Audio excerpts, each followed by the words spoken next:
Welcome back to the Diamond K Show here on RadioFire.com. Your man Diamond K in here holding it down. Nikki's in the building. How you doing, Nikki? Hey. I'm good. How are you? Good? Yes. So over the weekend, I was a member of a panel discussion. Did you know that? I heard some rumblings. Yeah. So it was on the history of Baltimore nightlife. And it was called Club Faces. Really interesting title. Interesting title, right? Random information. So Reggie did a song called Club Face. Get the Club Face. Yeah, like 2000. It's random, I know. So anyway, it was focused on clubs in Baltimore in the 80s, 90s, and the 2000s. So you had some former club owners, promoters talking about their experiences. And I was there. Obviously, I didn't own any clubs, but I mixed in a whole lot of clubs and made a lot of club music. Right. And then they had this, I'm going to call her a socialite. But she was a socialite from the 80s. Okay? I'm going to get you. But they had her now. Yeah. So she was there now. Well, not now, today. It was over the weekend. But are we divulging a name or are you just... What was her name? Yes. I think her name was Michelle. Her name was Michelle. And so Michelle was someone who went to a lot of parties in the 80s. And she was she went to Odell's. She went to, what did she say? Fantasies. She went to Druid Hill Park. Went to Drew Hill Park. She went to the lot. She drove around her car, drove around downtown. You drive around, keep driving around at the club, let out. She did all those things. And so it was interesting hearing her talk, about her experiences. And so the conversations ranged from, like I said, fantasies, we talked about Paradox too, Hammerjack, stuff from the 90s. And so took questions from the crowd and all that kind of good stuff. So it was interesting.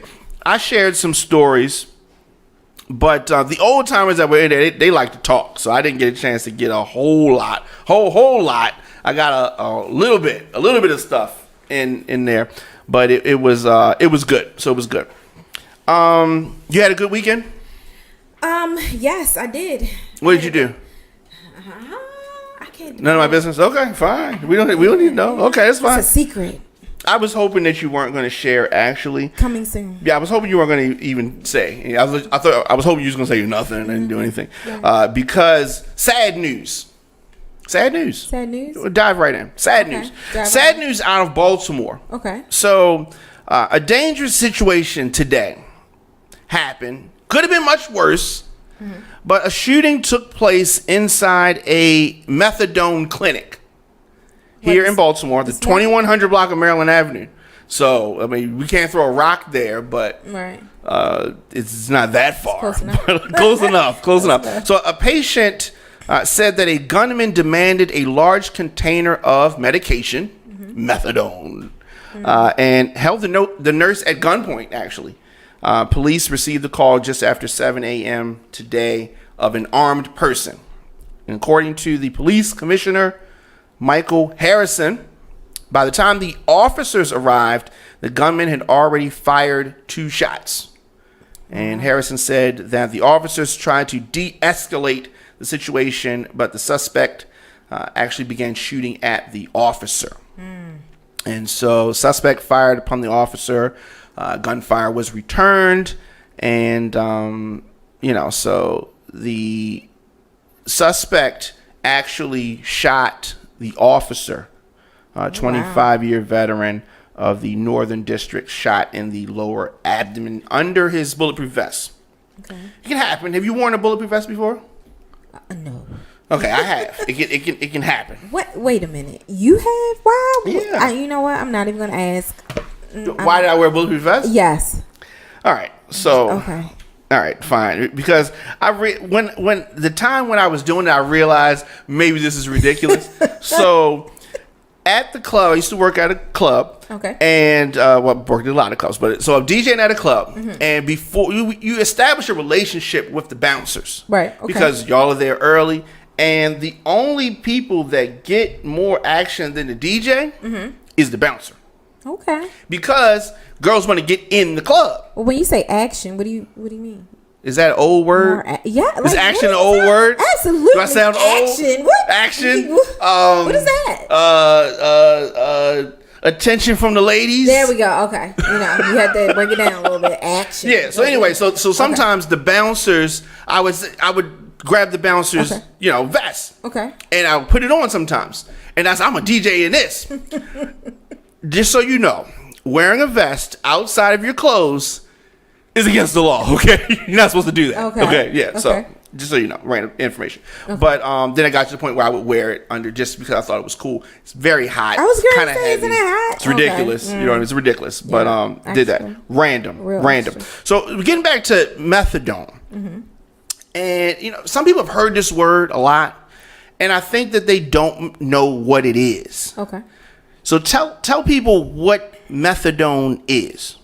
Sure. Okay. So methadone is an opioid medication. Yeah.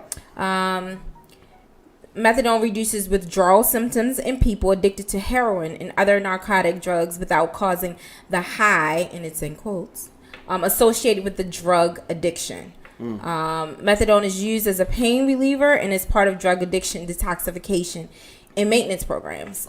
It is available only from a certified pharmacy. But the interesting thing is some of the side effects, or people who can't use it. Yeah.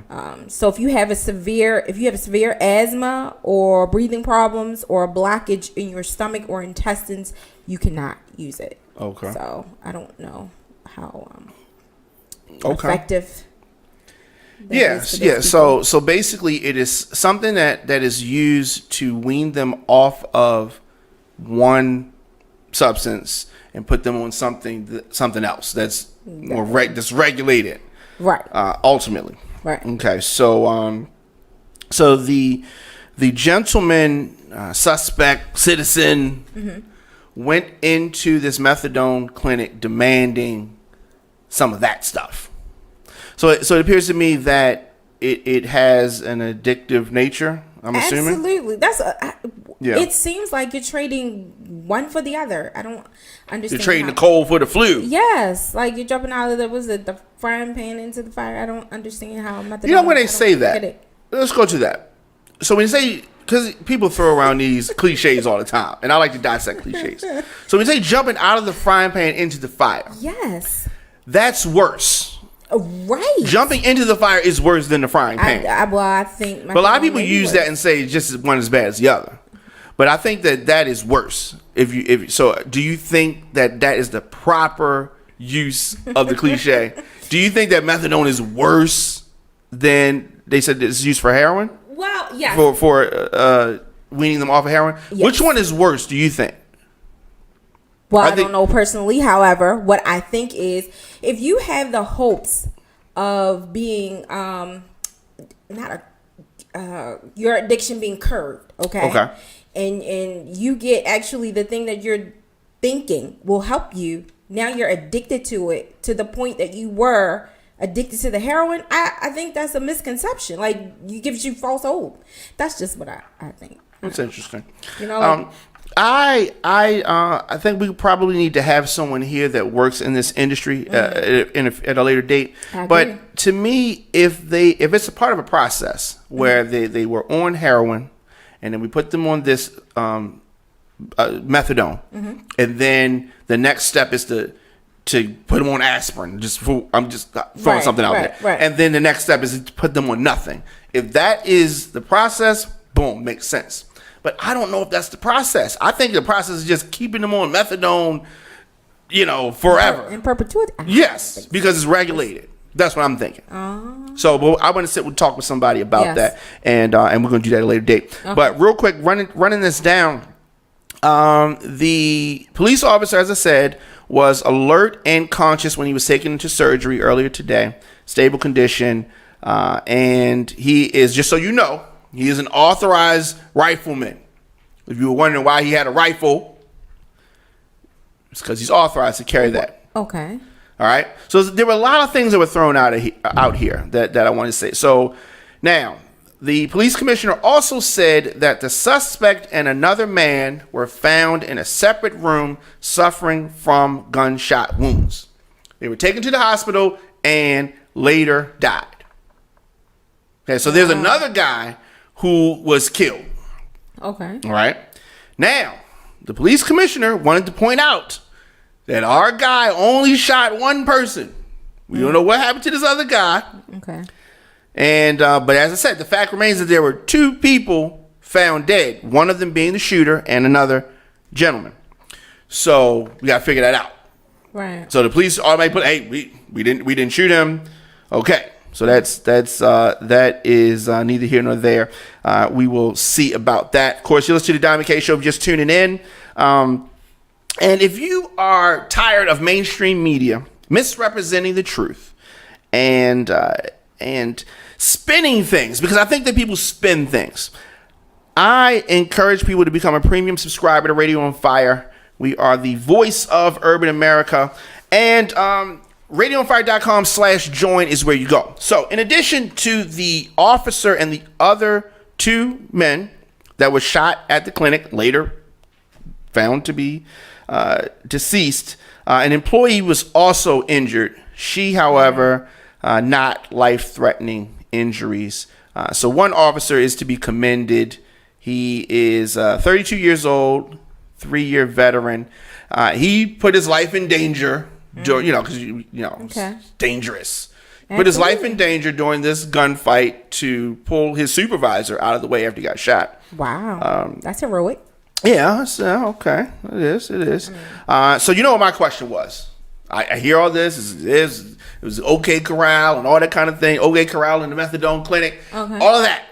Where was the body camera? I need to see the body camera. I need to see the body camera footage. And anybody turn the body camera off? Because they can say whatever they want to say. Right. And I'm reading what the police commissioner said. Who I like. I like his energy. He seems like he's on the up and up. Right.